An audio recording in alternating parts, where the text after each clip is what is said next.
Hello. Hello. मेरी बात युद्धवीर से हो रही है? हाँ जी, बोल रहा हूँ। युद्धवीर कैसे हैं आप? बढ़िया जी। मैं कंपनी से बोल रहा था। हाँ जी। युद्धवीर, आपका रिज्यूम आया हमारे पास। मेरा रिज्यूम? जी, आपका रिज्यूम आया तभी मैंने कॉल की ना। सर काफी समय हो गया होगा। हाँ, हो सकता है क्योंकि अभी हमारी जॉब निकली है तो जितने भी पुराने रिज्यूम आए थे हमने सबको चेक किया, उसके बाद कॉल की। सर एक्चुअली मैंने ना एक जॉब ज्वाइन कर ली है अभी। Okay, very nice very nice. जी। वैसे मैं बताना चाहता था कि जितने भी रिज्यूम हैं, आपका रिज्यूम सबसे यूनिक लगा, हमारे बॉस को बहुत अच्छा लगा और उन्होंने कहा इस लड़के को सिलेक्ट कर लो। सर जब जरूरत थी तब तो किसी की कॉल आई नहीं, अब मैंने ज्वाइन कर लिया है तो अब मुझे कॉल आ रही है। हाँ हाँ हाँ, नहीं बट आपकी तो जॉब मिल गई है आपको। मैं जान सकता हूँ कि कितने का पैकेज मिला है यहाँ पर? सर मेरा सीटीसी जो है वो 7 लाख के अप्रॉक्स है यहाँ पे। Okay okay okay. चलो, मुझे कहना तो नहीं चाहिए, अगर आप इंटरेस्टेड हो तो मैं फिर भी आपको बता दूं, जिस पोस्ट के लिए हमने आपको सिलेक्ट किया है उसका स्टार्टिंग पैकेज ही 13 लाख रुपए है। सर तो अभी क्या पोस्ट वैकेंट है आपके पास? अगर आप मतलब अगर इंटरेस्टेड मैं हो तो हम ज्वाइन करवा सकते हैं आपको अभी भी।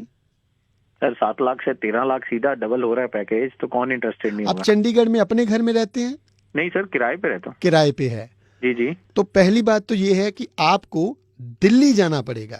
आपकी जॉब दिल्ली है, दिल्ली शिफ्ट किया जाएगा आपको। नो प्रॉब्लम सर, हो जाएगा मैनेज। दूसरी बात, आप मैरिड हो?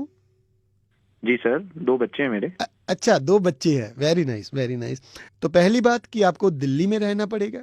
दूसरी बात, आपकी फैमिली आपके साथ दिल्ली में नहीं रह सकती। ओके, तो मैं अपनी फैमिली के साथ नहीं रह सकता। और मैं ये भी बताना चाहता हूं आपको कि आपके रहने के लिए जो फ्लैट है वो कंपनी की तरफ से होगा, बिल्कुल फ्री, उसका कोई किराया नहीं लिया जाएगा। सर ये तो अच्छी बात है, रहने उस का रूम किराया बच में जाएगा। 4 एम्प्लॉय रह सकते हैं, एक कमरे में आप 4 लोग रहेंगे। ओके, मतलब एक रूम में 4 लोगों को रहना पड़ेगा शेयरिंग पे। और सर, सुबह का, दोपहर का, रात का खाना आपको बिल्कुल फ्री है।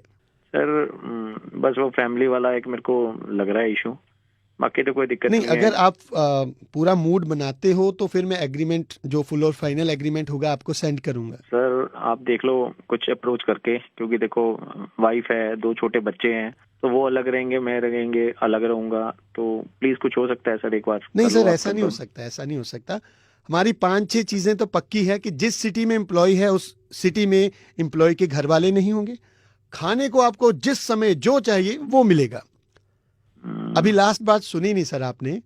जी जी। कम से कम 6 महीने तक ना आपके घर वाले आपसे और आप अपने घर वालों से मिल नहीं सकते। ये क्लियर कट है, एग्रीमेंट में लिखा होगा। नहीं सर, फिर ऐसे तो नहीं पॉसिबल होगा। 13 लाख का पैकेज मिल रहा है, खाने पीने को सब कुछ मिल रहा है, रहने को फ्री मिल रहा है, फिर भी आप नखरे दिखा रहे हैं। वैसे जैसे आप नखरे दिखा रहे हैं, आपकी इंटरव्यू यही हो रही थी, मुझे लगता नहीं आप लायक सर हैं। पैसा ही सब कुछ नहीं होता ना, फैमिली भी तो है, रिस्पॉन्सिबिलिटी है। पागल ही होगा कोई अपनी फैमिली से बाहर रहेगा और उनसे बात भी नहीं कर पाएगा 6 महीने के लिए। सर थोड़ा तमीज से बात करें, क्योंकि मैं अब अपनी आवाज में आ रहा हूँ और अपनी लैंग्वेज में आ रहा हूँ। मैं पक पक दीपक बोल रहा हूँ जी, रेडियो मिर्ची से।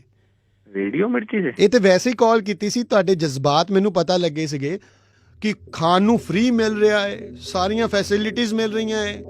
ਇਦਾਂ ਦਾ ਅੰਦੋਲਨ ਤਾਂ ਸਾਲ ਚੱਲਦਾ ਰਹੇ ਤਾਂ ਲੋਕੀ ਜਾਣਗੇ ਨਹੀਂ। सर वो तो मेरी ब्रदर, ओपिनियन है ना, मेरी राय है ना, वो तो मैं दे सकता हूँ, उसमें क्या प्रॉब्लम है। ਨਹੀਂ ਨਹੀਂ, ਗੱਲ ਸੁਣ, ਪਹਿਲੇ ਮੇਰੀ ਗੱਲ ਸੁਣ। हम ਤੈਨੂੰ बता। ਖਾਣ ਨੂੰ ਫ੍ਰੀ ਮਿਲਦਾ, ਕਿਸਾਨਾਂ ਨੂੰ ਵੀ ਫ੍ਰੀ ਮਿਲਦਾ, ਉਹਨਾਂ ਨੂੰ ਲੰਗਰ ਮਿਲਦਾ, ਬਸ ਤੈਨੂੰ ਅਸੀਂ ਕਿਹਾ ਸੀ ਜੋ ਤੂੰ ਖਾਣਾ ਉਹ ਮਿਲੇਗਾ। ਉਹ अच्छा ਸੜਕਾਂ ਤੇ ਸੌਂਦੇ ਪਏ ਠੰਡ ਵਿੱਚ, ਤੈਨੂੰ ਕਮਰੇ 'ਚ 4 ਜਣਿਆਂ ਨਾਲ ਸੌਣ ਲਈ ਕਿਹਾ। यार। ਔਰ 6 ਮਹੀਨੇ ਘਰਦਿਆਂ ਨੂੰ ਅਸੀਂ ਕਿਹਾ ਕਿ ਤੂੰ ਨਹੀਂ ਮਿਲ ਸਕਦਾ। ਜਿਹੜੇ ਬੰਦੇ ਉੱਥੇ ਪਹੁੰਚੇ ਹੋਏ ਆ ਉਹਨਾਂ ਦੇ ਵੀ ਘਰ ਦੇ ਹੈਗੇ ਨੇ, एक भाई ਉਹਨਾਂ ਘਰ ਵੀ ਛੋਟੇ ਛੋਟੇ ਬੱਚੇ ਨੇ। ਬਹੁਤ ਸਾਰੇ ਸਾਡੇ ਪੰਜਾਬੀ ਕਿਸਾਨ ਇਦਾਂ ਦੇ ਨੇ ਜਿਨ੍ਹਾਂ ਦੇ ਵਿਆਹ ਨੂੰ 3-3 ਮਹੀਨੇ ਹੋਏ ਆ, ਉਹ ਵੀ ਉੱਥੇ ਗਏ ਹੋਏ ਆ। ਬਜ਼ੁਰਗ ਮਾਂ ਪਿਓ ਉੱਥੇ ਪਹੁੰਚੇ ਹੋਏ ਆ, ਉਹਨਾਂ ਦੇ ਪੋਤੇ ਘਰ ਬੈਠੇ ਹੋਏ ਆ, ਔਰ ਉਹਨਾਂ ਨੂੰ ਤਾਂ ਪੈਸੇ ਵੀ ਨਹੀਂ ਮਿਲਨੇ। ਤੈਨੂੰ ਤਾਂ 13 ਲੱਖ ਰੁਪਈਆ ਮਿਲਦਾ ਪਿਆ ਯਾਰ। एक भाई मैं समझ सकता हूँ तुम क्या कहना चाह रहे हो। 13 ਲੱਖ ਰੁਪਈਆ ਵੀ ਮਿਲ ਰਿਹਾ, ਇੰਨੀ ਫੈਸਿਲਿਟੀ ਮਿਲਦੀ, ਤੇ ਤੂੰ ਮਿੰਟ ਦੇ ਵਿੱਚ ਮੁੱਕਰ ਗਿਆ ਕਿ ਨਹੀਂ ਮੈਂ ਜੌਬ ਨਹੀਂ ਕਰ ਸਕਦਾ। ਤੇ ਤੂੰ ਇਹ ਡਿਸਕਸ਼ਨ ਕਰ ਸਕਦਾ ਹੈ? Little knowledge is very dangerous. ਗੱਲ ਕਹਿਣ ਤੋਂ ਪਹਿਲਾਂ ਨਾ ਬਹੁਤ ਵਾਰੀ ਸੋਚੀਦਾ ਹੁੰਦਾ। ਜ਼ੁਬਾਨ ਜਿਹੜੀ ਹੈ ਨਾ ਉਹ ਕਹਿੰਦੀ ਹੈ ਤੂੰ ਮੈਨੂੰ ਮੂੰਹੋਂ ਕੱਢ, ਮੈਂ ਤੈਨੂੰ ਮਹੱਲੇ ਚੋਂ ਕਢਾਉਂਦੀ ਹੈ। ਜਿਸ ਚੀਜ਼ ਦੀ ਨੌਲੇਜ ਨਹੀਂ ਨਾ ਉਹਦੇ ਬਾਰੇ ਗੱਲ ਨਾ ਕਰੋ ਬ੍ਰਦਰ। ਘਰਦਿਆਂ ਨੂੰ ਛੱਡ ਕੇ ਕੰਮਕਾਜ ਛੱਡ ਕੇ ਸੜਕ ਤੇ ਇੰਨੀ ਠੰਡ 'ਚ ਸੋਣਾ ਕੋਈ ਆਸਾਨ ਗੱਲ नहीं है। ਤੈਨੂੰ ਤਾਂ ਕਮਰਾ ਦੇ ਰਿਹਾ ਸੀ मैं। नहीं, मैं समझ सकता हूँ आपकी बात को, बट मेरी कोई ऐसी मतलब इंटेंशन नहीं थी कि मैं किसी को हर्ट करूँ या कुछ। और फिर भी मैं आपको सॉरी कर रहा हूँ, बोल रहा हूँ मैं आपको सॉरी। मैं रिपीट करता हूँ सॉरी, मेरी कोई ऐसी मतलब था नहीं कि मैं किसी ਮੈਨੂੰ को ਤੇਰੀ hurt करूं। ਆਵਾਜ਼ ਤੋਂ ਪਤਾ ਲੱਗ ਰਿਹਾ ਤੈਨੂੰ ਕਿੰਨਾ ਕੁ ਦਰਦ ਹੋ ਰਿਹਾ ਹੈ, ਬਟ ਮੈਂ ਇਹੀ ਗੱਲ ਕਹੂੰਗਾ ਸੋਚ ਸਮਝ ਕੇ ਬੋਲਿਆ ਕਰੋ। ਕੋਈ ਸ਼ੌਂਕ ਲਈ ਉੱਥੇ ਬੈਠਾ ਨਹੀਂ ਹੈ, ਮਜਬੂਰੀਆਂ ਖਿੱਚ ਕੇ ਲਿਆਈਆਂ ਨੇ। ਧਿਆਨ ਰੱਖ ਆਪਣਾ, ਰੱਬ ਤੈਨੂੰ ਵੀ ਅਕਲ ਬਖਸ਼ੇ।